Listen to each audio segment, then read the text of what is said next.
সেই খবৰটো পোৱাৰ লগে লগে আমাৰ ডিচিপি ৱেষ্ট পদ্মনাভ বৰুৱা আৰু তেওঁৰ গোটেই টীম গৈ লগে লগে হোটেলত উপস্থিত হয় আৰু হোটেলত উপস্থিত হৈ তেওঁলোকে দেখে যে তেজেৰে লুতুৰি পুতুৰি হৈ এজন ব্যক্তি হোটেলৰ 922 নম্বৰ ৰুমত পৰি আছে মজিয়াত আৰু তেখেতৰ ইতিমধ্যে মৃত্যু হৈছে।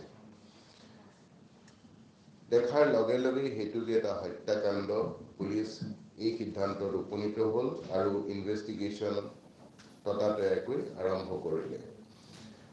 এই সংক্ৰান্তত আজি যিজন ভিক্টিম, সেই ভিক্টিমৰ ভাতৃ বৰ্তমান গুৱাহাটীত আহি উপস্থিত হৈছে আৰু জালুকবাৰী থানাত এই সংক্ৰান্তত এই ভিক্টিমৰ ভাতৃয়ে দিয়া এজাহাৰৰ ভিত্তিত আমি 53 নম্বৰ জালুকবাৰী পুলিচ ষ্টেচনত গোচৰটো ৰুজু কৰিছোঁ। যোৱাকালি যেতিয়া আমাৰ ৱেষ্ট ডিষ্ট্ৰিক্টৰ টীম সক্ৰিয় হ'ল, ইনভেষ্টিগেশ্যন আৰম্ভ কৰিলে, হোটেলৰ CCTV ফুটেজ চোৱা হ'ল, কোনটো নম্বৰৰ পৰা হোটেলৰ ৰিচেপশ্যন কাউণ্টাৰত ফোন আহিছিলে সেই নম্বৰ চোৱা হ'ল, হোটেলত ৰুম লওঁতে কি আইডেণ্টিটি ডকুমেণ্টছ দি সেই গেষ্ট সোমাইছিলে সেইখিনি চোৱা হ'ল। গতিকে প্ৰাথমিক অনুসন্ধানত আমি কিছু তথ্য পালোঁ। CCTVৰ ফুটেজে আমাক কিছুমান তথ্য দিলে আৰু সেই তথ্যৰ ভিত্তিত দেখা গ'ল যে যিজন ভিক্টিমজন তেখেতৰ নাম সন্দীপ সুৰেশ কামলে। তেওঁৰ ঘৰ মহাৰাষ্ট্ৰৰ পুনেত আৰু তেওঁৰ বয়স 44 বছৰ হ'ব। আৰু তেওঁৰ লগতে যি সেইটো ৰুমত সোমাইছিলে, সেই ৰুমত একেলগে থকাৰ কাৰণে ৰুম বুক কৰিছিলে, সেই এগৰাকী মহিলা আছিলে আৰু মহিলাৰ বয়স 25 বছৰ হ'ব আৰু তেওঁৰ নাম হোটেলৰ ৰেজিষ্টাৰত লিখা আছিলে যে অঞ্জলি শ্ব। আৰু সেই অঞ্জলি শ্ব'ৰ ঘৰ হ'ল ৱেষ্ট বেংগলৰ হাওৰা ডিষ্ট্ৰিক্টত। আমি যেতিয়া অনুসন্ধান অব্যাহত ৰাখিলোঁ, সেই অনুসন্ধান অব্যাহত ৰাখোঁতে দেখা গ'ল যে সেইটো ৰুমত প্ৰৱেশ কৰিছিলে আৰু এজন তৃতীয় ব্যক্তি।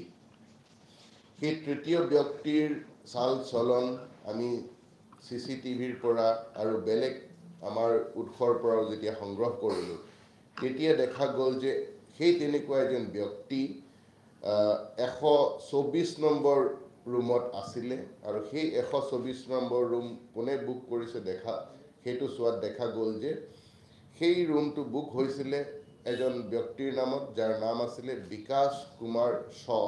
তেওঁৰ বয়স 23 বছৰ আৰু তেওঁৰো ঘৰ ৱেষ্ট বেংগলৰ হাওৰা ডিষ্ট্ৰিক্টত। গতিকে এটা কানেকশ্যন ইতিমধ্যে এষ্টাব্লিছ হ'ল যে দুজন ব্যক্তি যাক আমি সন্দেহ কৰিছোঁ এই ঘটনাটোৰ লগত জড়িত বুলি, তেওঁলোকৰ নাম আমাৰ হাতত আহিলে, তেওঁলোকৰ CCTV ফুটেজ আমাৰ হাতত আহিলে আৰু তেওঁলোক দুয়োগৰাকীয়ে যিহেতু ৱেষ্ট বেংগলৰ, গতিকে তেওঁলোকে ইজনে সিজনক চিনি পায় বুলি আমি এটা সিদ্ধান্তত উপনীত হ'লোঁ। যিহেতু সন্দেহজনক ব্যক্তি দুজন ইতিমধ্যেই হোটেলৰ পৰা ওলাই গৈছে, CCTV ফুটেজত দেখা গ'ল যে তেওঁলোক তাৰ পৰা হোটেল ত্যাগ কৰিছে ঘটনা সংঘটিত কৰি। তাৰপিছত আমাৰ ৱেষ্ট গুৱাহাটী পুলিচ টীম অতি সক্ৰিয় হ'ল আৰু সক্ৰিয় হোৱাৰ ফলতেই আমি আমাৰ যিটো নেক্সট ষ্টেপ হ'ল, আমি ৰেলৱে ষ্টেচন, আমাৰ এয়াৰপৰ্ট, এইখিনি যেতিয়া তথ্য পাতি চালোঁ, এয়াৰপৰ্টৰ তথ্যত দেখা গ'ল যে সেই অঞ্জলি শ্ব আৰু বিকাশ শ্ব'ৰ নামত যোৱাকালি 9:15 যিখন ইণ্ডিগ' ফ্লাইট আছে সেই কলকাতালৈ, সেই ইণ্ডিগ' ফ্লাইটত টিকেট কাটি থোৱা আছে। গতিকে ৱেষ্ট গুৱাহাটী পুলিচ টীম অতি সক্ৰিয় হৈ আমাৰ বৰঝাৰ আউটপোষ্টৰ যি ইনচাৰ্জ আছে সঞ্জীৱ সন্দিকৈ, তেওঁৰ টীমে 5:45 মানত এই সন্দেহযুক্ত ব্যক্তি দুজনক এয়াৰপৰ্ট সোমোৱাৰ আগে আগে আমাৰ নাকা লগাই আটক কৰে। আটক কৰি যেতিয়া পুলিচে ইণ্টাৰগেশ্যন আৰম্ভ কৰিলে, পুলিচৰ ইণ্টাৰগেশ্যনত দুয়োজনে স্বীকাৰ কৰিলে যে তেওঁলোক কলকাতাৰ পৰা আহিছে, ৰেডিশ্যনত আছিলে আৰু তেওঁলোকে এই ঘটনাটো সংঘটিত কৰিছে।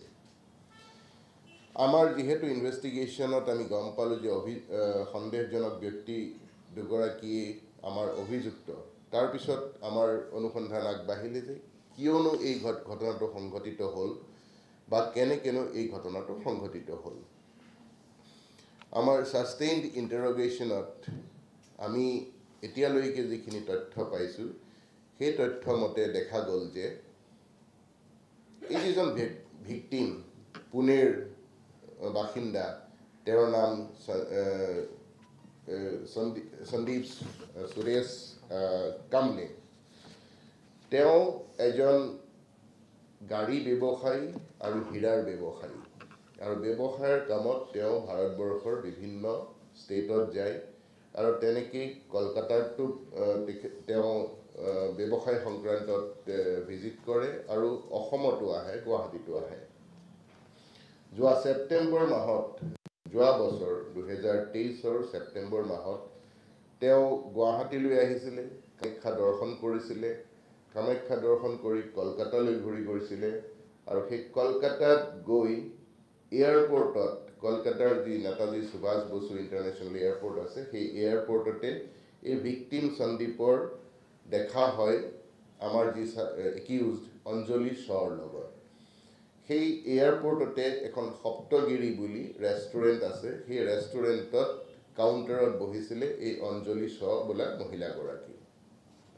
তাতেই তেওঁলোকৰ চিনাকি হয়, তাৰপিছত ইজনে সিজনৰ ফোন নম্বৰ এক্সচেঞ্জ কৰে, লাহে লাহে দুইজনৰ মাজত কথা বতৰা আৰম্ভ হয় আৰু এই ধৰণৰ কথা বতৰা গৈ অৱশেষত তেওঁলোকৰ মাজত এটা সম্পৰ্কত পৰিণত হয় অঞ্জলি শ্ব' আৰু ভিক্টিম সন্দীপৰ মাজত। আৰু তেওঁলোকে দুয়োজনে লগ খাই কলকাতাৰ হোটেলতো নৈশ যাপন কৰে আৰু পুনেতো নৈশ যাপন কৰে। সন্দীপ ইতিমধ্যে বিবাহিত, তেওঁৰ 13 বছৰীয়া সন্তানো আছে, কিন্তু তথাপিও সন্দীপে অঞ্জলিক কয় যে তেওঁ অঞ্জলিক বিবাহ কৰিব, কিন্তু অঞ্জলি সেই বিবাহৰ কাৰণে ৰাজি নাছিল, কাৰণ তেওঁৰ ইতিমধ্যে এজন খুব ঘনিষ্ঠ বন্ধু আছিল আৰু দুয়োজনেই বিয়া পতাৰ সিদ্ধান্ত লৈছিল। সেই অঞ্জলিৰ বন্ধুজনৰ নাম আছিল যি আনজন অভিযুক্ত বিকাশ শ্ব'। এই অঞ্জলি শ্ব'ৰ অৰিজিনটো হ'ল বিহাৰৰ, কিন্তু জন্মসূত্ৰে তেওঁ কলকাতাৰে বাসিন্দা। আৰু এই বিকাশ শ্ব' অৰিজিনটো হ'ল উত্তৰ প্ৰদেশৰ, কিন্তু তেওঁ জন্মসূত্ৰে কলকাতাৰে বাসিন্দা। যেতিয়া ভিক্টিম সন্দীপে বিবাহৰ কাৰণে জোৰ দিলে অঞ্জলি আৰু তেওঁ খুব দামী দামী গিফ্টো উপহাৰ দিয়ে, শেষত গৈ অঞ্জলিয়ে তেওঁক এভইড কৰিব ধৰিলে। যিমানে অঞ্জলি এভইড কৰিব ধৰিলে সন্দীপক, ভিক্টিমে সিমানেই বেছি পজেচিভ হৈ গ'ল, সিমানেই বেছি অঞ্জলিৰ পিছত লাগিলে। আৰু এটা সময়ত গৈ অঞ্জলিয়ে টেলিফোন নাম্বাৰটো ব্লক কৰি দিলে সন্দীপৰ। যেতিয়া সন্দীপে অঞ্জলিক কোনো ধৰণৰ কানেক্ট কৰিব নোৱাৰা হ'ল, তেওঁক লগ ধৰিবও নোৱাৰা হ'ল, তেতিয়া অলপ জেদত গৈ বা প্ৰতিশোধ পৰায়ণৰ নিচিনা হৈ সন্দীপে অঞ্জলিৰ পৰিয়ালৰ লোকসকলৰ তথ্য পাতি সংগ্ৰহ কৰি আৰু অঞ্জলিৰ বন্ধু বিকাশৰ গোটেই তথ্য পাতি সংগ্ৰহ কৰি তেওঁলোকক টেলিফোন কৰি কৰি ক'বলৈ ধৰিলে যে অঞ্জলি বেয়া ছোৱালী, তেওঁৰ লগত সম্পৰ্ক আছে, এইবিলাক কথা। বিকাশ যি অভিযুক্ত, যি অঞ্জলিৰ বন্ধু, যাৰ লগত বিয়া হোৱা ঠিক হৈ আছিলে আগতে, সেই বিকাশলৈ সন্দীপে কিছুমান ফটোগ্ৰাফ পঠাই দিলে। সেই ফটোগ্ৰাফখিনি আছিলে যে যেতিয়া অঞ্জলি আৰু সন্দীপে হোটেলত নৈশ যাপন কৰিছিলে, সেই কেইটা দিনৰ কিছু ঘনিষ্ঠ মুহূৰ্তৰ কিছু ফটোগ্ৰাফ। এই ফটোগ্ৰাফখিনি যেতিয়া অঞ্জলিৰ বন্ধু বিকাশলৈ পঠাই দিলে বিকাশ আৰু অঞ্জলিৰ মাজৰ যিটো সম্পৰ্ক আছিলে সেই সম্পৰ্কটো অলপ ফাট মেলে। কিন্তু তথাপিও দুয়োৰে মাজত পুনৰ বুজাবুজি হয় আৰু তেতিয়া দুয়োৱে ঠিক কৰে যে সন্দীপৰ হাতত যিখিনি ফটোগ্ৰাফ আছে সেই ফটোগ্ৰাফখিনি কেনেকৈ লৈ আনিব পৰা যায়। তেওঁলোকে ঠিক কৰিলে যে অঞ্জলিয়ে পুনৰ লগ পোৱাৰ বাহানাত সন্দীপক কলকাতালৈ মাতিব। কলকাতালৈ মাতি প্ৰথম অঞ্জলি যাব লগ পাব আৰু তেতিয়াই অলপ সময়ৰ পিছতে গৈ অঞ্জলিৰ বন্ধু বিকাশ উপস্থিত হ'ব। বিকাশ আৰু অঞ্জলিয়ে দুয়ো মিলি সন্দীপক অভাৰ পাৱাৰ কৰি তাৰ পৰা যিকেইটা মোবাইল তাৰ লগত পোৱা যাব সেইকেইটা কাঢ়ি লৈ আনিব, যাতে সেই ঘনিষ্ঠ মুহূৰ্তৰ ফটোগ্ৰাফবিলাক সম্পূৰ্ণভাৱে তেওঁলোকৰ হস্তগত হয়। এই ধৰণেৰে প্লেন কৰি প্ৰথমে অঞ্জলিয়ে ভিক্টিমক কলকাতাৰ হোটেললৈ মাতিলে। কিন্তু ইমান দিন মোবাইল ফোন ব্লক কৰি থোৱাৰ পিছত আকৌ খুলি যেতিয়া সন্দীপক মাতিলে, সন্দীপৰ কিছু সন্দেহ হ'ল আৰু তেওঁ ক'লে যে মই কলিকতাত নহয়, মই গুৱাহাটীত লগ পাম। কাৰণ সন্দীপৰ বিশ্বাস যে অঞ্জলিৰ লগত তেওঁৰ প্ৰথম চিনাকি হৈছিলে যেতিয়া কামাখ্যা দৰ্শন কৰি গুৱাহাটীৰ পৰা কলিকতালৈ গৈছিলে। গতিকে শেষত অঞ্জলিও মান্তি হ'ল যে গুৱাহাটীতে লগ পোৱা যাব। বিকাশক ক'লে যে দুয়োজন বিকাশ আৰু অঞ্জলি কলিকতাৰ পৰা আহিব। সন্দীপ যেতিয়া হোটেলত অঞ্জলিৰ লগত থাকিব তেতিয়া বিকাশে সেই হোটেলত উপস্থিত হৈ তেওঁলোকে যি ধৰণে প্লেন কৰিছে সেই প্লেন কৰা মতে সন্দীপক অভাৰ পাৱাৰ কৰি মোবাইলকেইটা হস্তগত কৰিব। সেই প্লেন কৰা মতে যোৱাকালি সন্দীপ পুনেৰ পৰা আহি গুৱাহাটীত উপস্থিত হ'ল ফ্লাইটেৰে। সন্দীপেই যোগাৰ কৰি দিয়া টিকেটেৰে অঞ্জলি কলিকতাৰ পৰা আহি বৰঝাৰত উপস্থিত হ'ল। দুয়ো বৰঝাৰত লগ পালে আৰু বিকাশ বেলেগ এখন ফ্লাইটেৰে কলিকতাৰ পৰা আহি বৰঝাৰত উপস্থিত হ'ল। সন্দীপ আৰু অঞ্জলিয়ে ৰেডিচনত আগৰ পৰাই ৰুম বুক কৰি থৈছিলে। সেই ৰুমত গৈ উপস্থিত হ'ল। অঞ্জলিয়ে বিকাশক জনাই দিলে যে তেওঁলোক ৰেডিচনৰ 922 নম্বৰ ৰুমত থাকিব। বিকাশেও সেইমতে হোটেলত উপস্থিত হৈ তেওঁ ৰুম বুক কৰিলে 10th ফ্ল'ৰত। এই ভিক্টিম আৰু অঞ্জলি আছিলে 9th ফ্ল'ৰত আৰু বিকাশ 10th ফ্ল'ৰত উপস্থিত হৈ 124 নম্বৰ ৰুম তেওঁ নিজৰ কাৰণে ল'লে। আগতে প্লেন কৰা ধৰণেৰে অঞ্জলিয়ে 922 নম্বৰ ৰুমৰ দৰ্জাখন অলপ খুলি থৈছিলে। হোটেলৰ কোঠাত যেতিয়া অঞ্জলি আৰু সন্দীপ উপস্থিত হ'ল, তাৰ আধা ঘণ্টামানৰ পিছতে বিকাশ নিজৰ ৰুমৰ পৰা ওলাই 922 নম্বৰ ৰুমত সোমায়। বিকাশ সোমোৱাৰ লগে লগে এই যিজন ভিক্টিম সন্দীপ, তেওঁ বিকাশক চিনি পালে আৰু দুয়োৰে মাজত তেতিয়া হতাহতি আৰম্ভ হ'ল। সেই হতাহতিত দুয়োজন আঘাতপ্ৰাপ্ত হয়, কিন্তু বেছি আঘাতপ্ৰাপ্ত হয় ভিক্টিম।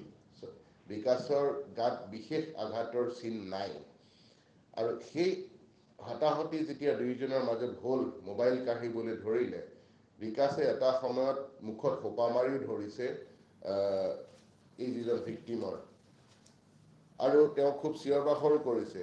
তাতে এটা ডাষ্টবিনো আছে ষ্টীলৰ, সেই ডাষ্টবিনো আমি দেখিছোঁ যে ভাঙি আছে। গতিকে ডাষ্টবিনেৰো বোধহয় প্ৰহাৰ কৰিছে ভিক্টিমক। গতিকে এটা সময়ত ভিক্টিম আঘাতপ্ৰাপ্ত হৈ খুব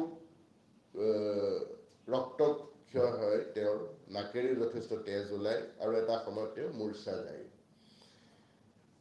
এই ভিক্টিমক কাবু কৰিবলৈ দুয়োজন অভিযুক্তই আগৰ পৰা প্লেন কৰি আছিলে আৰু তেওঁলোকে ভিক্টিমক চাহৰ লগত বা কফিৰ লগত বা পানীৰ লগত মিলাই খুৱাবলৈ শ্লিপিং টেবলেটৰ নিচিনা টেবলেট লৈ আহিছিলে। সেইখিনি টেবলেট আমি পাইছোঁ, যদিও খুৱাব পাৰিছিলে নে নাই এতিয়ালৈকে আমি ক'ব পৰা হোৱা নাই।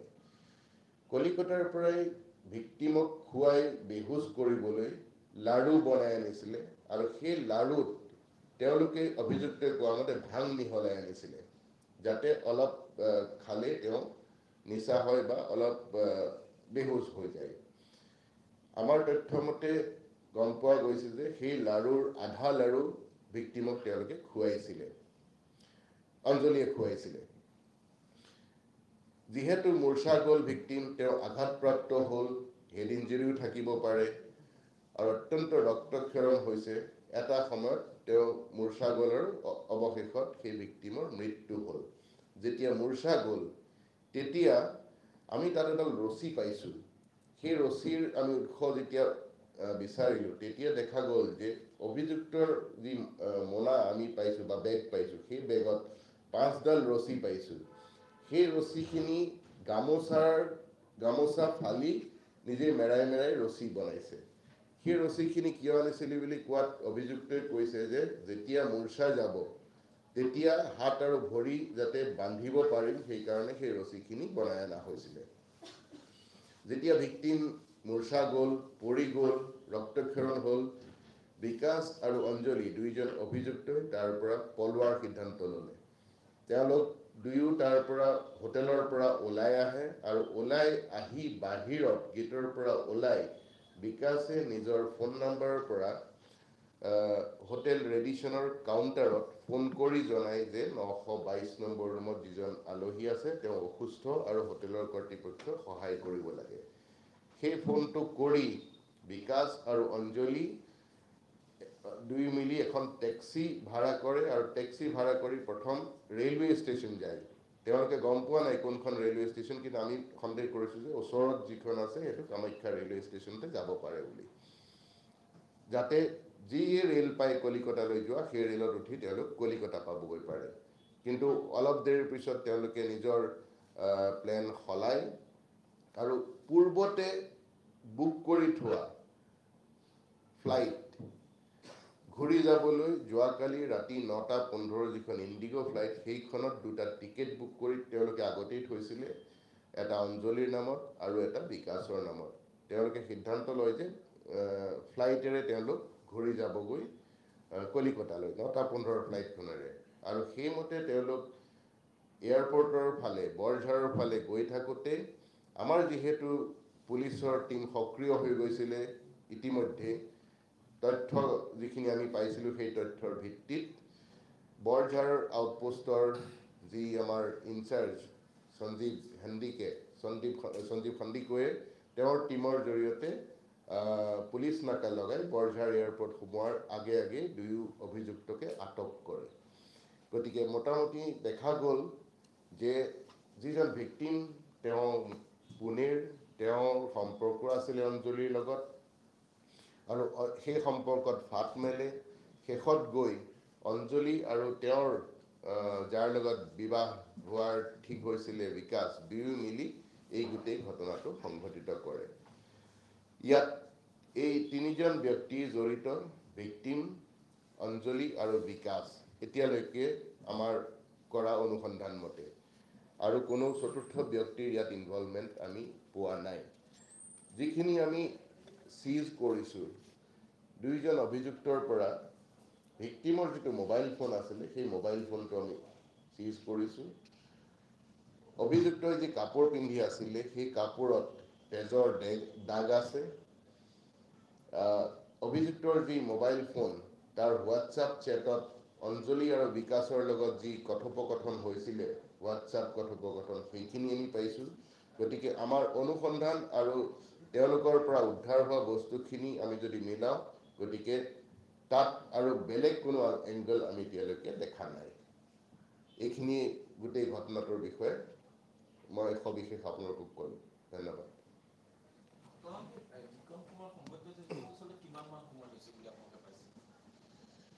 ঘটনাটো যিটো আমি আমাৰ তথ্য পাইছোঁ, 2:30মান বজাত ঘটনাটো সংঘটিত হৈছে। 2টামান বজাত এই ভিক্টিম আৰু অঞ্জলি তেওঁলোকৰ ৰুমত সোমাইছে আৰু তাৰ অকণমান 10 মিনিটৰ ইফাল সিফালতে বিকাশো তেওঁ নিজৰ ৰুমত সোমাইছে। তাৰপিছত 2:30মান বজাত ঘটনাটো সংঘটিত হৈছে।